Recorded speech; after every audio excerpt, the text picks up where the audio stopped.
नमस्कार CSK news में आप सभी दोस्तों का एक बार फिर से बहुत बहुत स्वागत है। दोस्तों आज दिन भर की जो फटाफट ब्रेकिंग न्यूज़ निकल के आ रही है दोस्तों आपको बता दें, फिलहाल आज पुलवामा की दूसरी बार से, लेकिन इस बीच बड़ी खबर, आतंकी साजिश आज भी नाकाम। जम्मू बस स्टैंड से 7 किलो विस्फोटक बरामद हुआ है। जी हाँ, बड़ी खबर निकल के आ रही है एक बार फिर से, आतंकियों की नापाक साजिश। दूसरी बड़ी अपडेट निकल के आ रही है, रक्षा क्षेत्र में आत्मनिर्भर भारत की नई धमक, पीएम मोदी ने सेना को सौंपा अर्जुन टैंक। जी हाँ, आपको बता दें सैनिकों को मिले आज 118 अर्जुन मार्क A1 टैंक सेना में शामिल। तीसरी बड़ी अपडेट निकल के आ रही है दोस्तों, फिलहाल उमर और फारूक अब्दुल्ला नजरबंद, महबूबा मुफ्ती को पुलवामा जाने की इजाजत नहीं। चौथी बड़ी खबर में प्रधानमंत्री मोदी ने पुलवामा आतंकी हमले के शहीदों को पीएम मोदी ने दी श्रद्धांजलि, कहा भारतीय उनका बलिदान नहीं भूलेंगे। तो सब कुछ खबरें की करके विस्तार से आपको बताएंगे, जहां पर चीन ने फिर दिखाई दादागिरी, WHO को शुरुआती आंकड़े देने से कर दिया इनकार। और इस बीच चमोली डिजास्टर में 1200 आज भी बरामद, अब तक 50 लोगों की मौत। दोस्तों सब कुछ खबर जाने के, लेकिन उससे पहले अगर आपने चैनल को अभी तक सब्सक्राइब नहीं किया तो प्लीज़ सब्सक्राइब के लाल बटन दबाकर चैनल को सब्सक्राइब करें। और अगर आप भी मानते हैं कि प्रधानमंत्री मोदी के नेतृत्व में देश चीन और पाकिस्तान दोनों को मुंहतोड़ और करारा जवाब देगा, तो इस वीडियो को लाइक करके अपना समर्थन दर्ज करें। इस देश की गौरवशाली इंडियन आर्मी के लिए भी जय हिंद लिखना मत भूलेगा। दोस्तों पहली बड़ी खबर निकल के आ रही है दोस्तों, आपको बता दें फिलहाल एक बार फिर से पुलवामा में अब आतंकियों की नापाक हरकत। जम्मू बस स्टैंड से 7 किलो विस्फोटक बरामद, हमले की आतंकी साजिश नाकाम। जम्मू कश्मीर में पुलवामा दूसरे हमले की दूसरी बरसी पर ऐसे ही हमले की आतंकियों की साजिश को सुरक्षा बलों ने नाकाम कर दिया है। सुरक्षा बलों ने यहां जम्मू में एक बस स्टैंड के पास रविवार को 7 किलोग्राम विस्फोटक बरामद किया। इतनी बड़ी मात्रा में विस्फोटक के पीछे आतंकियों की कोई बड़ी साजिश का अंदाज़ा मिलता है। हालांकि सुरक्षा बलों की ओर से इस बारे में फिलहाल विस्तृत जानकारी का इंतजार है। वहीं जम्मू जोन के पुलिस महानिदेशक मुकेश सिंह इस संबंध में प्रेस कॉन्फ्रेंस करके विस्तार में जानकारी देंगे। तो ये बड़ी खबर, हम चलते हैं अगली अपडेट लेते हैं दोस्तों। फिलहाल रक्षा क्षेत्र में आत्मनिर्भर भारत की नई धमक, पीएम मोदी ने सेना को सौंपा अर्जुन टैंक। जी हां, दरअसल आपको बता दें प्रधानमंत्री मोदी तमिलनाडु और केरला के दौरे पर हैं। पीएम मोदी ने चेन्नई में अर्जुन टैंक को सेना को सौंपा। इसके साथ ही पीएम ने अन्य कई राज्य परियोजनाओं का उद्घाटन किया। चुनावी सरगर्मियों के मद्देनजर पीएम मोदी का ये दौरा अहम माना जा रहा है। इस बीच पीएम मोदी ने सेना में शामिल कराए हैं 118 अर्जुन मार्क A1 टैंक। ये भी दरअसल पीएम मोदी ने कहा है कि 2 डिफेंस कॉरिडोर में से एक तमिलनाडु में है। कॉरिडोर के लिए पहले ही 8100 करोड़ रुपए का निवेश किया जा चुका है। अर्जुन टैंक MIA की तरफ इशारा करते हुए पीएम मोदी ने कहा है कि आज मुझे अपने देश की रक्षा के लिए एक और योद्धा देश को समर्पित करने पर गर्व है। मुझे स्वदेशी रूप से डिज़ाइन और निर्मित मुख्य बटालियन अर्जुन मार्क A1 को सौंपने पर गर्व है। तमिलनाडु पहले से ही भारत का प्रमुख ऑटोमोबाइल विनिर्माण केंद्र है। अब मैं तमिलनाडु को भारत के टैंक विनिर्माण केंद्र के रूप में विकसित होते हुए देख रहा हूँ। इस बीच प्रधानमंत्री मोदी ने पुलवामा अटैक में शहीद होने वाले जवानों को भी याद किया। पीएम मोदी ने कहा कि 2 साल पहले इसी दिन पुलवामा हमला हुआ था और हम उन सभी शहीदों को श्रद्धांजलि देते हैं जिन्हें हमने अटैक में गंवा दिया था। हमें अपने सुरक्षा बलों पर गर्व है, उनकी बहादुरी से पीढ़ियों को प्रेरणा मिलती रहेगी। मैं खाद्यान्न उत्पादन और जल संसाधनों के अच्छे उपयोग के लिए तमिलनाडु के किसानों की सराहना करना चाहता हूं। हमें पानी की संरक्षण के लिए वो सब करना चाहिए जो हम कर सकते हैं। हमेशा प्रति बूंद अधिक फसल का मंत्र याद रखें। पीएम मोदी ने कहा है कि चेन्नई ऊर्जा और उत्साह से भरा हुआ है और ये ज्ञान और रचनात्मक का शहर है। यहाँ से हम प्रमुख बुनियादी ढांचा परियोजनाएं शुरू करते हैं और ये परियोजनाएं नवाचार और स्वदेशी विकास का प्रतीक है। तो दोस्तों सेना और मजबूत हुई 118 अर्जुन मार्क टैंक स्पीडना के बेड़े में शामिल होने के बाद सेना की ताकत बढ़ गई है। हम चलते हैं अगली अपडेट लेते हैं। फिलहाल उमर और फारूक अब्दुल्ला नजरबंद, महबूबा मुफ्ती को पुलवामा जाने की इजाज़त भी नहीं। जी हाँ, मैं जम्मू कश्मीर के पूर्व मुख्यमंत्री और नेशनल कॉन्फ्रेंस के नेता फारूक अब्दुल्ला और उनके बेटे उमर अब्दुल्ला को श्रीनगर में उनके घर में बंद कर दिया गया था। उमर अब्दुल्ला ने ट्वीट करके ये बातें कही हैं। और वहीं पूर्व CM और PDP की प्रमुख महबूबा मुफ्ती को कल पुलवामा जाने की इजाज़त नहीं दी गई। बहरहाल उमर अब्दुल्ला के घर के सामने एक मोबाइल सिक्योरिटी वाहन खड़ा कर दिया गया था। उमर आज गुलमर्ग जाने वाले थे, जबकि उनके पिता फारूक अब्दुल्ला को कश्मीर घाटी के गांदरबल क्षेत्र का दौरा करना था। पुलिस ने हालांकि एक बयान में कहा है कि पुलवामा हमले की बरसी के चलते ये कदम उठाया गया है। नेशनल कॉन्फ्रेंस के उपाध्यक्ष उमर अब्दुल्ला ने ट्वीट किया है कि ये अगस्त 2019 के बाद का नया जम्मू कश्मीर है। बिना कुछ बताए हमें अपने घरों में बंद कर दिया गया है और यह बहुत बुरी बात है। उन्होंने मेरे सांसद पिता और मुझे अपने ही घर में कैद कर दिया है। इसी तरह मेरी बहन और हम उनके बच्चों को उन्हीं के घर में कैद किया है। तो दोस्तों, ये लगातार जिहादी स्वयं ही जब जम्मू कश्मीर को अशांत करेंगे तो फिर यही ही होगा। हम चलते हैं, अपडेट लेते हैं दोस्तों। फिलहाल चीन ने फिर दिखाई दादागिरी। WHO को शुरुआती आंकड़े देने से ही कर दिया इनकार। पूरी दुनिया में महामारी फैलाने वाले चीन ने विश्व स्वास्थ्य संगठन WHO की टीम को कोरोना संक्रमण के शुरुआती मामलों से जुड़े आंकड़े देने से साफ इनकार कर दिया है। अमेरिकी मीडिया ने कोरोना महामारी के जांच के लिए चीन गए WHO के अधिकारियों के हवाले से जानकारी दी है। मीडिया रिपोर्ट्स के अनुसार WHO के जांच दल और चीन के अधिकारियों के बीच डाटा को लेकर गर्मा गर्म बहस भी हुई। चीन के अधिकारी कोरोना के शुरुआती 174 मरीजों के बारे में विस्तृत जानकारी नहीं दी है। WHO के अधिकारियों ने बताया कि अगर शुरुआती और व्यक्तिगत डाटा मिलता तो उन्हें ये निर्धारित करने में मदद मिल सकती थी कि चीन में कब और कैसे कोरोना वायरस फैला था। हम चलते हैं, अपडेट लेते हैं दोस्तों। फिलहाल चमोली डिजास्टर सर्च ऑपरेशन में आज 1200 बरामद, अब तक 50 की मौत। खुदाई का काम भी और तेज हुआ। दरअसल उत्तराखंड के चमोली में पिछले दिनों ग्लेशियर फटने से हुई भीषण तबाही के बाद सर्च एवं रेस्क्यू ऑपरेशन जारी। इस बीच 1200 निकाले गए हैं। इसके बाद बरामद किए गए 100 की संख्या बढ़कर 50 हो गई है। चमोली की DM स्वाति भदौरिया का कहना है कि टनल में रेस्क्यू ऑपरेशन और तेज किया जाएगा। हालांकि मौसम विभाग के मुताबिक 14 से 16 फरवरी के बीच पूरे इलाके में मौसम खराब रहेगा। बारिश की संभावना है। ऐसे में रेस्क्यू टीम की परेशानी बढ़ सकती है।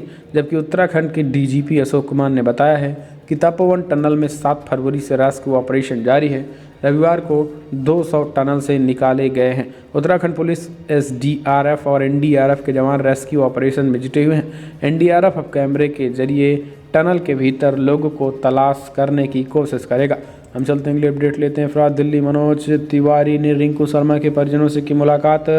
CM केजरीवाल पर बोला बड़ा हमला, लगाया बड़ा आरोप। दिल्ली में रिंकू शर्मा नाम के शख्स की हत्या के बाद उनके परिवार वालों से मिलने के लिए घर पर नेताओं का आना जाना शुरू है। इसी क्रम में दिल्ली की BJP के पूर्व अध्यक्ष और सांसद मनोज तिवारी ने रविवार को रिंकू शर्मा के घर जाकर उनके माता पिता से मुलाकात की और हर संभव मदद करने की भी बात कही है। इस दौरान मीडिया से बातचीत करते हुए मनोज तिवारी ने दिल्ली के अरविंद केजरीवाल सरकार पर जमकर हमला बोला है। मनोज तिवारी ने CM अरविंद केजरीवाल पर हमला बोलते हुए कहा है कि पीड़ित परिवार से उनका नहीं मिलना जहरीला संकेत है। उन्होंने कहा है कि फिलहाल CM केजरीवाल के रवैये से लगता है कि फिलहाल उनका दोषियों को मौन समर्थन है। इसके साथ ही मनोज तिवारी ने कहा है कि मैंने पीड़ित परिवार के लोगों से मुलाकात की, जो कि परिवार बेहद दुखद सिचुएशन में है। परिवार दोषियों को कड़ी सजा चाहता है। घटना इंसानियत को शर्मसार करने वाली है। उन्होंने कहा है कि हमारी टीम ने परिवार की मदद के लिए अभियान चलाया है। 76 लाख रुपए इकट्ठा किए गए हैं। लगातार उन्मादी भीड़ के द्वारा एक विशेष समुदाय के लोग टारगेट हो रहे हैं। ऐसे में दिल्ली के CM की भूमिका से मैं हैरान हूँ। दिल्ली के CM अभी तक नहीं आए हैं और ये अपने आप में जहरीला संकेत है। हमें इस पर कोई राजनीति नहीं करनी चाहिए। अगर परिवार के साथ खड़े नहीं होंगे तो क्या संकेत है? परिवार से मिलकर उन्हें सहायता दीजिए। अपने रवैये से दोषियों को मौन समर्थन मत दीजिए। केजरीवाल यहाँ तुरंत आएँ। हम चलते हैं, अपडेट लेते हैं। CAA पर राहुल गांधी का बयान। कहा असम में सरकार में आने पर कांग्रेस कभी भी इसे लागू नहीं करेगी। जी हाँ, असम के शिवसागर में कांग्रेस नेता राहुल गांधी ने कहा है कि अगर राज्य में हमारी सरकार आती है तो फिलहाल हम कभी भी संशोधित नागरिकता कानून लागू नहीं करेंगे। उन्होंने एक रैली में कहा है कि जिनकी आपको देश की ज़रूरत है, उनकी देश को आपको ज़रूरत है। असम को चोट पहुंचेगी तो हिंदुस्तान को चोट पहुंचेगा। हम ये नहीं चाहते हैं।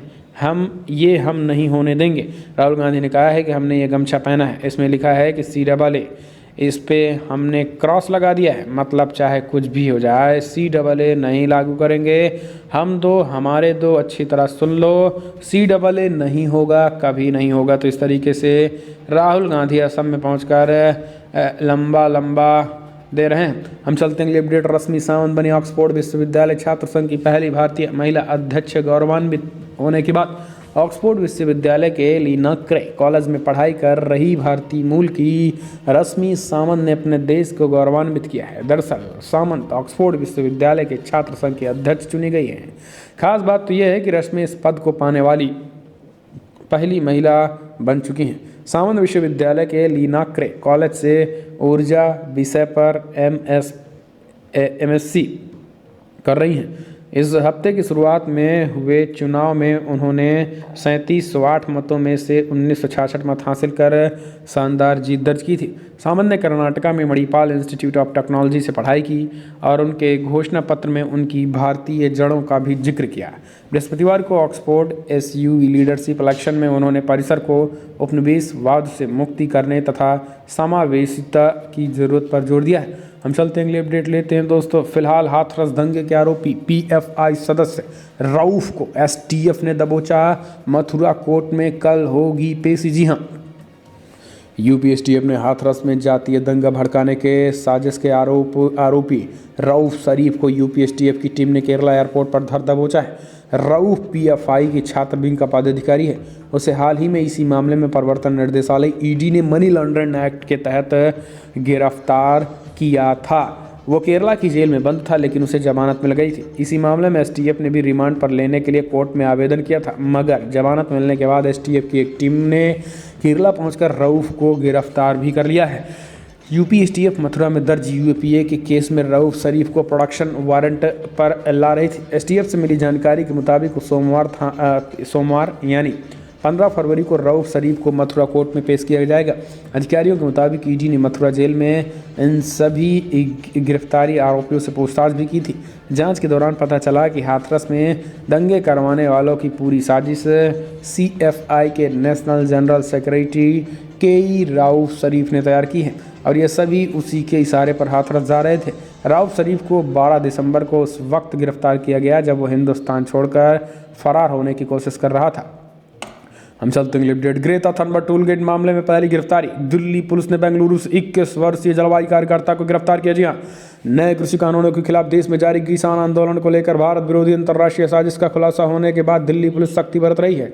दिल्ली पुलिस की साइबर सेल ने किसान आंदोलन से संबंधित सीडस जलवायु कार्यकर्ता की टूल किट के जरिए देश को बदनाम करने की साजिश में शामिल 21 वर्षीय जलवायु कार्यकर्ता दिशा रवि को बेंगलुरु से गिरफ्तार किया है। साइबर सेल ने टूल किट मामले में शनिवार को ये पहली गिरफ्तारी की है। इस देश में फ्राइडे फॉर फ्यूचर अभियान के फाउंडर सदस्यों में दिशा रवि भी शामिल हैं। दिल्ली पुलिस की साइबर सेल ने टूल किट मामले में 4 फरवरी को देश के खिलाफ साजिश रखने, हिंसा के लिए भड़काने और नफरत फैलाने के मामले में पहला मामला दर्ज किया था।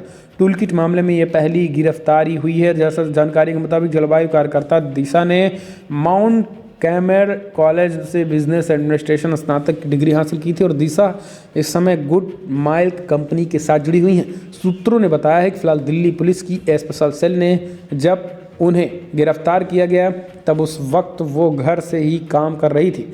आरोप है कि दिशा रवि ने किसानों से जुड़ी टूल किट को एडिट किया और उसमें कुछ चीज़ें जोड़ी और उनके आगे भेज दिया था। हम चलते हैं अपडेट लेते हैं दोस्तों। फिलहाल पंचायत चुनाव जिलों में तय होगा किस जाति वर्ग का बनेगा ब्लॉक प्रमुख और ग्राम प्रधान।